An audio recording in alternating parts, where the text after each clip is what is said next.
श्रीमद् भगवत गीता के पास दुनिया की हर समस्या का समाधान है, आपके हर सवालों का जवाब है। भगवत गीता ही है जो आधुनिक युग में समस्याओं से घिरे हुए मनुष्य को एक कर्मशील जीवन जीने के लिए प्रेरित करती है। गीता ऐसे प्रेरणादायक संदेशों का महासागर है जो जीवन से निराश मनुष्य को आशाओं से भर देती है। श्रीमद् भगवत गीता एकमात्र ऐसा ग्रंथ है जो मनुष्य को जीने का सही तरीका बताती है। गीता जीवन में धर्म, कर्म और प्रेम का पाठ पढ़ाती है। श्रीमद् भगवत गीता का ज्ञान मानव जीवन और जीवन के बाद का जीवन दोनों के लिए उपयोगी माना गया है। श्रीमद् भगवत गीता भगवान का श्वास है, हृदय है और भगवान की साक्षात मूर्ति है। गीता भगवान का प्रधान रहस्यमय आदेश है। ऐसी दशा में गीता का पालन करने वाला उन्हें प्राणों से भी बढ़कर प्रिय है। भगवत गीता में कुल 18 अध्याय है और 700 श्लोक है, जिसे सभी के लिए पढ़ पाना थोड़ा मुश्किल है। इसीलिए आज के इस बेहद ही खास वीडियो में हम श्रीमद् भगवत गीता के 30 विचारों के बारे में बात करने वाले हैं, जिन्हें जानकर आप श्रीमद् भगवत गीता का सही मतलब समझ पाएंगे। इसलिए इन विचारों को आप हर रोज जरूर सुने। तो चलिए जानते हैं भगवत गीता के 30 महत्वपूर्ण विचारों को। भगवान श्री कृष्ण अर्जुन को उपदेश देते हुए कहते हैं कि हे अर्जुन, क्यों व्यर्थ चिंता करते हो? किससे व्यर्थ डरते हो? कौन तुम्हें मार सकता है? यह आत्मा अजर अमर है। आत्मा न तो मरता है और न ही जन्म लेता है, क्योंकि आत्मा अजन्मा, नित्य, सनातन और पुरातन है। शरीर के मारे जाने पर भी यह नहीं मरता। जिस प्रकार मनुष्य अपने पुराने वस्त्रों को त्याग कर नए वस्त्र धारण करता है, ठीक उसी प्रकार आत्मा पुराने व्यर्थ शरीर को त्याग कर नए शरीर को धारण करती है। आत्मा को शस्त्र काट नहीं सकते और न अग्नि इसे जला सकती है, जल इसे गीला नहीं कर सकता और ना ही वायु इसे सुखा सकती है। ये प्रकृति का नियम है। इस सत्य को स्वीकार करके भयमुक्त होकर आज में जीना चाहिए। ज्ञानी व्यक्ति ना तो मरने वाले का शोक करते हैं और ना ही उनका शोक करते हैं जो अभी जिंदा है, क्योंकि वो जानते हैं जो मर गया वो फिर से जन्म लेगा और जो जिंदा है वो एक दिन जरूर मरेगा। परंतु फिर भी अगर तुम इस आत्मा को सदा जन्म लेने वाला और सदा मरने वाला समझता है, तो भी हे महाबाहो, तू इस प्रकार का शोक करने के योग्य नहीं है, क्योंकि इस मान्यता के अनुसार जन्मे हुए की मृत्यु निश्चित है और मरे हुए का जन्म लेना भी निश्चित है। हे अर्जुन, अपने धर्म से भागकर तू भय मत कर, क्योंकि एक क्षत्रिय के लिए धर्मयुक्त युद्ध से बढ़कर दूसरा कोई कल्याणकारी कर्तव्य नहीं है। हे पार्थ, अपने आप प्राप्त हुए और खुले हुए स्वर्ग के द्वार रूपी इस प्रकार के युद्ध को भाग्यवान क्षत्रिय लोग ही पाते हैं। किंतु अगर तुम इस धर्मयुक्त युद्ध को नहीं करेगा तो स्वधर्म और कीर्ति को खोकर पाप को प्राप्त होगा तथा युगों युगों तक तुम्हारे अपकीर्ति की चर्चा होगी।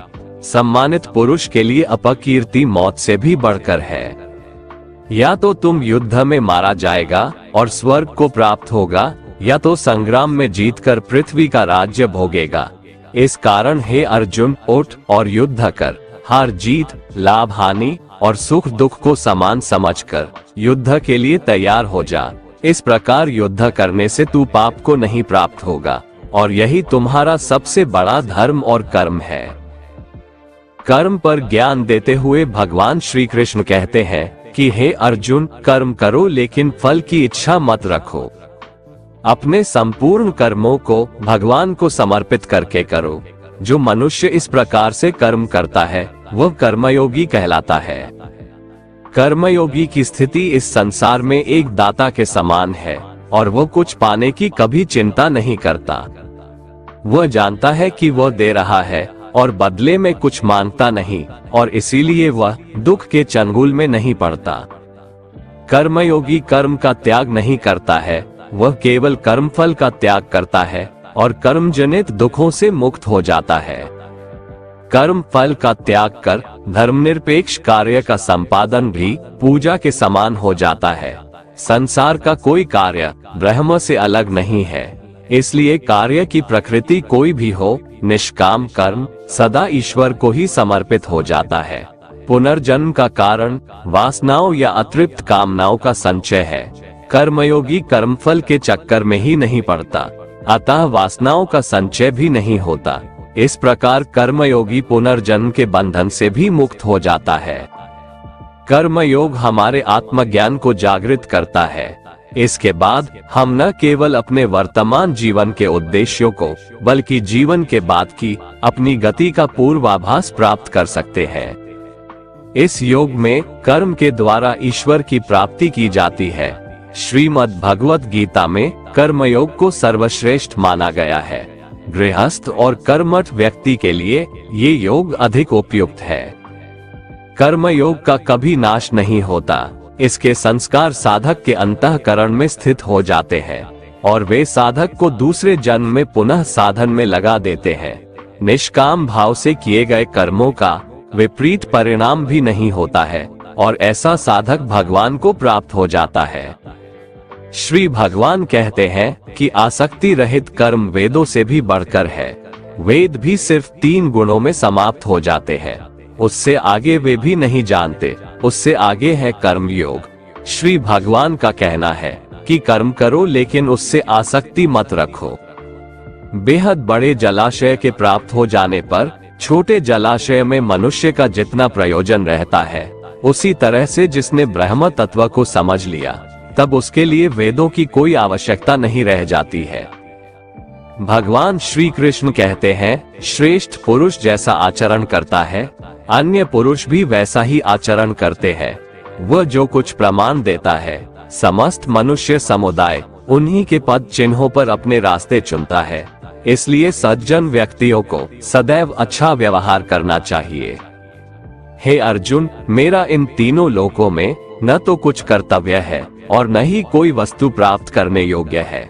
फिर भी मैं कर्म में ही बरतता हूँ, अर्थात मैं भी कर्म करते हुए अपने कर्तव्य का निर्वाह करता हूँ।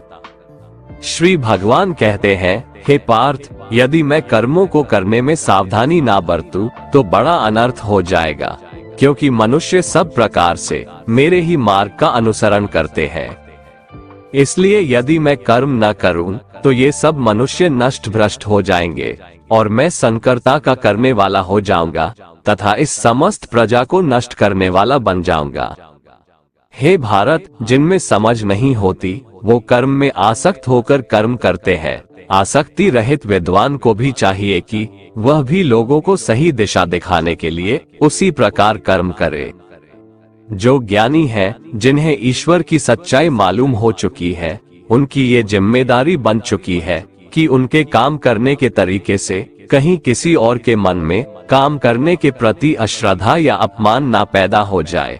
इसलिए उन ज्ञानी जनों के लिए ये जरूरी है कि वो ऐसा उदाहरण सामने रखें जिससे हर कोई अपना कर्म, अपना कर्तव्य करने के लिए प्रेरित हो।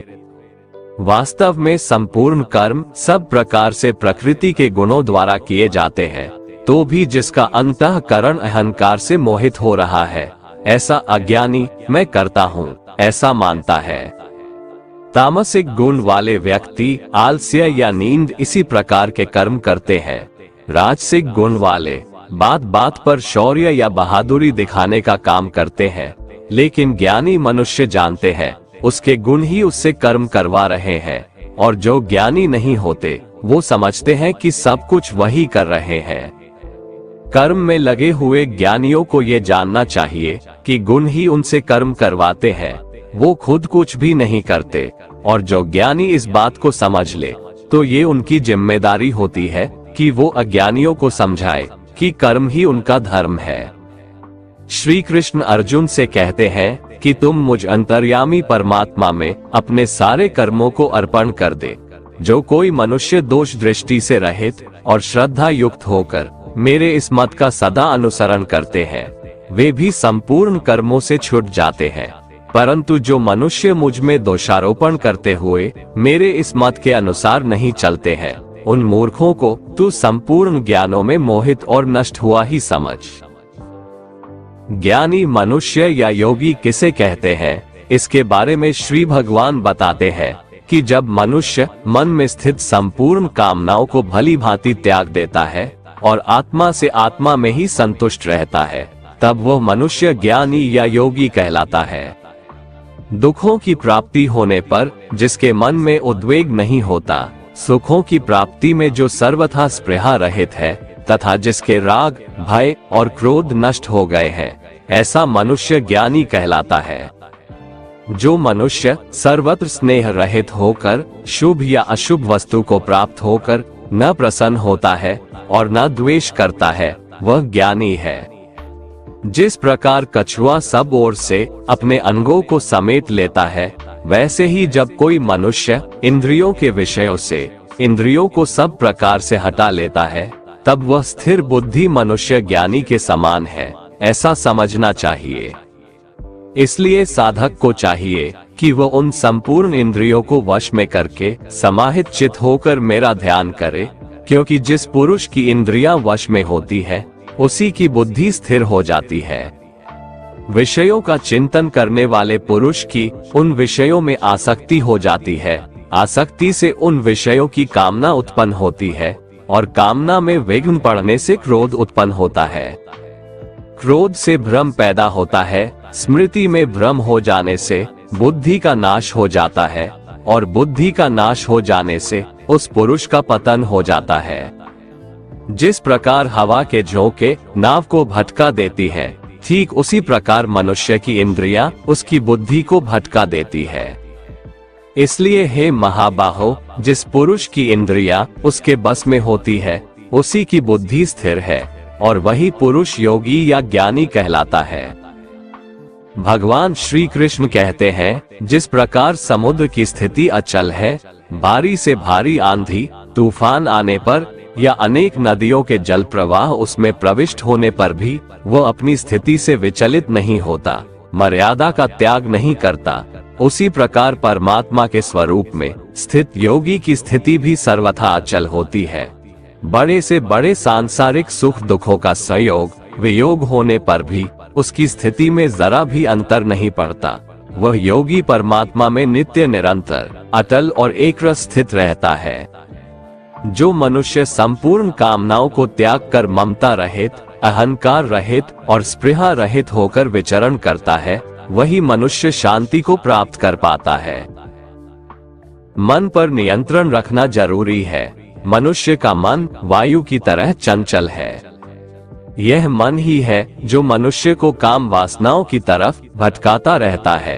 अगर जीवन को सफल बनाना है तो मन पर काबू करना बहुत जरूरी है। मन को वश में करने से दिमाग की शक्ति केंद्रित होती है, जिससे कार्यों में सफलता मिलने लगती है। गीता के अनुसार जिस व्यक्ति ने अपने मन पर काबू पा लिया, वह मन में पैदा होने वाली बेकार की चिंताओं और इच्छाओं से भी दूर रहता है। साथ ही व्यक्ति अपने लक्ष्य को भी आसानी से प्राप्त कर लेता है। अगर मन को वश में नहीं करोगे तो वह तुम्हारा सबसे बड़ा शत्रु बन जाएगा। हमेशा शक करने वाला व्यक्ति कभी शांति प्राप्त नहीं कर पाता है, इसलिए संदेह करने से बचें। अधिक संदेह करने से मन की शांति भंग हो जाती है और व्यक्ति भ्रमित होकर अपने संबंधों को नष्ट कर डालता है। जो हुआ वह अच्छा हुआ, जो हो रहा है वह अच्छा हो रहा है, जो होगा वह भी अच्छा ही होगा। तुम भूत का पश्चाताप न करो, भविष्य की चिंता न करो, अभी तो वर्तमान चल रहा है। तुम्हारा क्या गया जो तुम रोते हो? तुम क्या लाए थे जो तुमने खो दिया? तुमने क्या पैदा किया था जो नाश हो गया? न तुम कुछ लेकर आए, ना कुछ लेकर जाओगे। जो लिया यहीं से लिया, जो दिया यहीं पर दिया। जो लिया इसी संसार से लिया, जो दिया इसी संसार को दिया। तुम खाली हाथ आए थे और खाली हाथ चले जाओगे। जो आज तुम्हारा है कल वो किसी और का था, परसों किसी और का होगा। तुम इसे अपना समझकर मग्न हो रहे हो। बस यही प्रसन्नता तुम्हारे दुखों का कारण है। परिवर्तन संसार का नियम है। एक क्षण में तुम करोड़ों के स्वामी बन जाते हो, दूसरे ही क्षण में तुम दरिद्र हो जाते हो। मेरा तेरा, छोटा बड़ा, अपना पराया, मन से मिटा दो, फिर सब तुम्हारा है, तुम सबके हो। भगवान श्री कृष्ण कहते हैं कि मैं ही सबकी शुरुआत हूँ। मैं शुरुआत से पहले भी था और सब खत्म होने के बाद भी रहूंगा। सब मुझ में है और मैं सब में हूँ। ये धरती, चंद्रमा, सूरज, मिट्टी, हवा, पानी सब मैंने बनाए हैं। मैंने ही भगवान, शैतान, राक्षस और इंसान बनाया। मैं ही ब्रह्मा हूँ, मैं ही विष्णु हूँ और मैं ही महेश हूँ। मैं धरती की मधुर सुगंध हूँ, मैं अग्नि की ऊष्मा हूँ। सभी जीवित प्राणियों का जीवन और सन्यासियों का आत्म स्वयं भी मैं ही हूँ। मैं ही सबका पालन पोषण करता हूँ और मैं ही सबका विनाश करता हूँ। मैं धरती के सभी प्राणियों को जानता हूँ, लेकिन वास्तविकता में मुझे कोई नहीं जानता। जब जब इस धरती पर पाप, अहंकार और अधर्म बढ़ेगा, तो उसका विनाश कर पुनः धर्म की स्थापना करने हेतु मैं अवश्य अवतार लेता रहूंगा। कान्हा कहते हैं, जिस प्रकार प्रकाश की ज्योति अंधेरे में चमकती है, ठीक उसी प्रकार सत्य भी चमकता है। इसलिए मनुष्य को हमेशा सत्य की राह पर चलना चाहिए। तन की सुंदरता मन को आकर्षित करती है, जबकि स्वभाव की सुंदरता हृदय को आकर्षित करती है। इसीलिए मनुष्य का स्वभाव हमेशा निर्मल होना चाहिए। कौन क्या कर रहा है, कैसे कर रहा है और क्यों कर रहा है, इन सब से आप जितना दूर रहेंगे उतना ही खुश रहेंगे। मनुष्य अपने हृदय से जो दान कर सकता है वो अपने हाथों से नहीं कर सकता, और मौन रहकर जो कुछ वो कह सकता है वो शब्दों से नहीं कह सकता। किसी भी व्यक्ति को ना तो समय से पहले और ना ही भाग्य से अधिक कुछ मिलता है, लेकिन उसे पाने के लिए सदैव प्रयत्नशील रहना चाहिए। भगवान श्री कृष्ण कहते हैं, जिस मनुष्य के अंदर ज्ञान की कमी और ईश्वर में श्रद्धा नहीं होती, वो मनुष्य जीवन में कभी भी आनंद और सफलता को प्राप्त नहीं कर पाता। मोह विनाश का कारण होता है। मनुष्य के दुखों का मूल कारण उसका मोह ही है। वो जितना अधिक मोह करेगा उतना ही अधिक कष्ट भी भोगेगा। ज्यादा खुश होने पर और ज्यादा दुखी होने पर निर्णय नहीं लेना चाहिए, क्योंकि ये दोनों परिस्थितियां आपको सही निर्णय नहीं लेने देती हैं। जो व्यक्ति आध्यात्मिक जागरूकता के शिखर तक पहुंच चुके हैं, उनका मार्ग है निस्वार्थ कर्म, और जो भगवान के साथ संयोजित हो चुके हैं, उनका मार्ग है स्थिरता और शांति। मानव कल्याण ही भगवत गीता का प्रमुख उद्देश्य है। इसलिए मनुष्य को अपने कर्तव्यों का पालन करते समय मानव कल्याण को प्राथमिकता देना चाहिए। हे अर्जुन, वह जो वास्तविकता में मेरे उत्कृष्ट जन्म और गतिविधियों को समझता है, वो शरीर त्यागने के बाद पुनः जन्म नहीं लेता और मेरे परम धाम को प्राप्त होता है। वो व्यक्ति जो सभी इच्छाएं त्याग देता है और मैं और मेरा की लालसा और भावनाओं से मुक्त हो जाता है, उसे अपार शांति की प्राप्ति होती है। संयम, सदाचार, स्नेह एवं सेवा, ये गुण सत्संग के बिना नहीं आते। ईश्वर से किए गए प्रार्थना से इंसान की परिस्थिति या तकदीर बदले या ना बदले, पर उस प्रार्थना से इंसान के चरित्र में जरूर बदलाव आता है। भगवान श्री कृष्ण कहते हैं, हे अर्जुन, जो भक्त मुझे जिस प्रकार भजते हैं, मैं भी उनको उसी प्रकार भजता हूँ, क्योंकि सभी मनुष्य सब प्रकार से मेरे ही मार्ग का अनुसरण करते हैं। इस मनुष्य लोक में कर्मों के फल को चाहने वाले लोग देवताओं का पूजन किया करते हैं, क्योंकि उनको कर्मों से उत्पन्न होने वाली सिद्धि शीघ्र मिल जाती है। ब्राह्मण, क्षत्रिय, वैश्य और शूद्र, इन 4 वर्णों का समूह गुण और कर्मों के अनुसार मेरे द्वारा रचा गया है। इस प्रकार उस सृष्टि रचनादि कर्म का कर्ता होने पर भी मुझ अविनाशी परमेश्वर को तू वास्तव में अकर्ता ही जान। जिसने अपने मन और इंद्रियों को जीत लिया है और जिसने समस्त भोगों की सामग्री का परित्याग कर दिया है, ऐसा आशा रहित पुरुष केवल शरीर संबंधी कर्म करता हुआ भी पापों को नहीं प्राप्त होता है। जिसको बिना मांगे जो मिले उसी में संतुष्ट रहता है, जो न किसी से ईर्ष्या करता है और ना द्वेष, जो सुख दुख को एक समान भाव से देखता है, ऐसा मनुष्य कर्म योगी कहलाता है। जिसकी आसक्ति सर्वथा नष्ट हो गई है, जो अपने देह पर अभिमान नहीं करता और जो ममता से रहित हो गया है, जिसका चित्त निरंतर परमात्मा के ज्ञान में स्थित रहता है, वैसा कर्मयोगी अपना कर्म यज्ञ की तरह करता है और मोक्ष को प्राप्त होता है। जो अपना सब कुछ परमात्मा को अर्पित कर देता है, जिसके लिए परमात्मा ही सब कुछ है, जो अपने हर कर्म में परमात्मा को देखता है और हर कर्म परमात्मा के लिए करता है, वैसा कर्मयोगी मोक्ष का अधिकारी होता है। कान्हा कहते हैं, अपनी इंद्रियों को वश में करने का सबसे बड़ा तरीका है ज्ञान। ज्ञान से ही योगी लोग अपने मन को नियंत्रण में करते हैं। जब भी कोई बुरा विचार आता है तो उनका ज्ञान ही उसे बताता है कि उनका लक्ष्य ये नहीं है। भगवान श्री कृष्ण कहते हैं, यदि कोई मनुष्य सब पापियों से भी अधिक पाप करने वाला है तो भी वह ज्ञान रूपी नाव द्वारा परमात्मा की भक्ति करके पाप रूपी समुद्र से तर जाता है। क्योंकि जिस प्रकार प्रज्वलित अग्नि ईंधनों को भस्ममय कर देता है, वैसे ही ज्ञान रूप अग्नि संपूर्ण कर्मों को भस्ममय कर देता है और मनुष्य परमात्मा को प्राप्त हो जाता है। जिसने अपनी इंद्रियों को जीत लिया है, वह मनुष्य ज्ञान को प्राप्त होता है और भगवान की प्राप्ति कर परम शांति को प्राप्त हो जाता है। विवेकहीन और श्रद्धा रहित और संशय युक्त मनुष्य इस ज्ञान को कभी प्राप्त नहीं कर पाता है। ऐसे संशय युक्त मनुष्य के लिए न ये लोक है, न परलोक है और न सुख ही है। श्री भगवान भगवत गीता में कहते हैं कि व्यक्ति को सदैव बुराई से बचकर रहना चाहिए। अगर कोई बुरा कर्म करता है तो वह कर्म उसको अपने जीवन में भोगना ही पड़ता है।